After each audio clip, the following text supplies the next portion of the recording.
Halo, kita kembali lagi belajar tentang di sini tempat tinggalku, materi IPAS kelas 4. Nah, kali ini kita akan belajar tentang peta terlebih dahulu. Apakah kalian pernah melihat peta? Biasanya, peta digunakan untuk menggambarkan kondisi geografis suatu wilayah pada bidang datar dengan skala tertentu. Ada banyak informasi yang bisa kita peroleh dari sebuah peta. Ayo kita cari tahu tentang informasi apa saja yang bisa kita temukan. Nah, apakah kalian tahu peta itu apa? Peta adalah gambaran permukaan bumi pada bidang datar yang diperkecil menggunakan skala tertentu. Peta digunakan untuk menunjukkan lokasi daerah, kondisi geografis, informasi khusus seperti sumber daya alam. Nah, jenis-jenis peta. Jenis-jenis peta itu ada 3. Yang pertama itu ada peta umum, yang berisi gambaran umum permukaan bumi seperti gunung, sungai, dan kota. Selanjutnya ada peta digital. Peta yang ditampilkan dalam format digital seperti peta yang ada di ponsel pintar, contohnya Google Map. Peta tematik, yaitu menampilkan informasi khusus seperti peta penduduk dan sumber daya alam. Nah, informasi apa yang bisa kalian temukan di dalam peta? Yang pertama itu ada judul peta, yaitu menginformasikan jenis peta seperti peta Bali, jadi di atas sendiri. Kedua, ada arah mata angin. Alat bantu menentukan arah mata angin. Yang ketiga ada skala, yaitu perbandingan jarak di peta dengan jarak sebenarnya. Contohnya gini, skala 1:50.000 artinya setiap 1 cm pada peta mewakili 50.000 cm pada keadaan sebenarnya. Yang keempat ada simbol. Simbol merupakan gambar kecil yang mewakili objek tertentu seperti gunung, kota, dan sungai. Yang kelima ada legenda, yaitu penjelasan simbol-simbol pada peta. Yang keenam itu ada tata warna, yaitu penjelasan simbol warna pada peta. Selanjutnya ada peta sisipan, yaitu peta yang disisipkan. Untuk lebih jelasnya, berikut contohnya.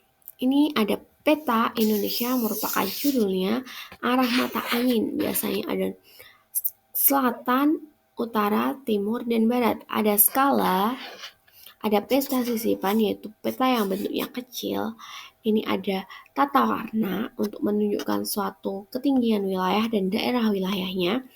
Ada simbol yaitu ada kotak, lingkaran, segitiga, dan seperti gambar lingkaran. Terus ada legenda. Legenda itu adalah keterangannya. Selanjutnya, bagaimana cara membaca peta? Yang pertama, pahami judul peta untuk mengetahui jenis dan informasi yang akan disajikan pada peta. Gunakan skala untuk mengetahui jarak, pelajari simbol-simbol pada legenda, dan yang terakhir, gunakan arah mata angin untuk menentukan orientasi peta dan arah lokasi. Nah, ini adalah contoh peta sederhana tentang penampakan alam. Di situ ada danau yang ada di simbolnya, ada sungai, ada gunung, gunung berapi yang disimbolkan dengan warna hitam, ada rawa di sini, ada pantai, ada laut. Nah, fungsinya peta itu untuk apa? Fungsi peta yang pertama menunjukkan lokasi suatu tempat. Yang kedua, membantu menentukan arah dalam perjalanan. Yang ketiga, mempelajari kondisi geografis suatu wilayah.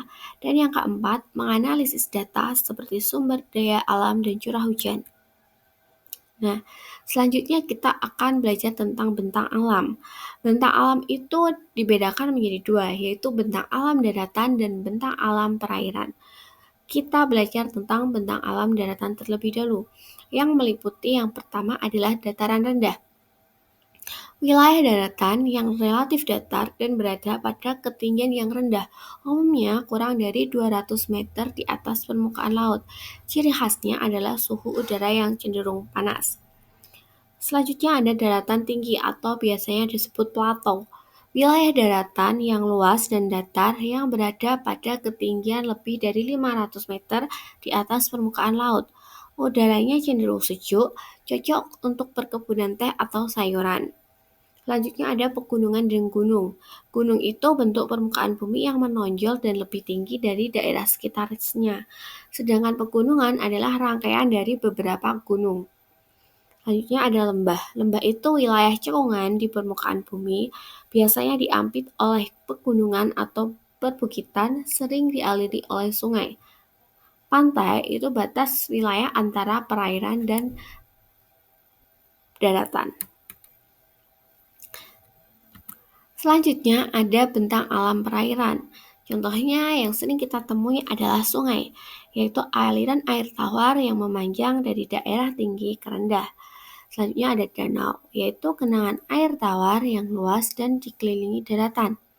Selanjutnya ada laut, kumpulan air asin yang sangat luas yang membentang hingga ke cakrawala. Selanjutnya ada selat, lautan sempit di antara dua pulau. Selanjutnya ada teluk, yaitu bagian laut yang menjorok ke daratan.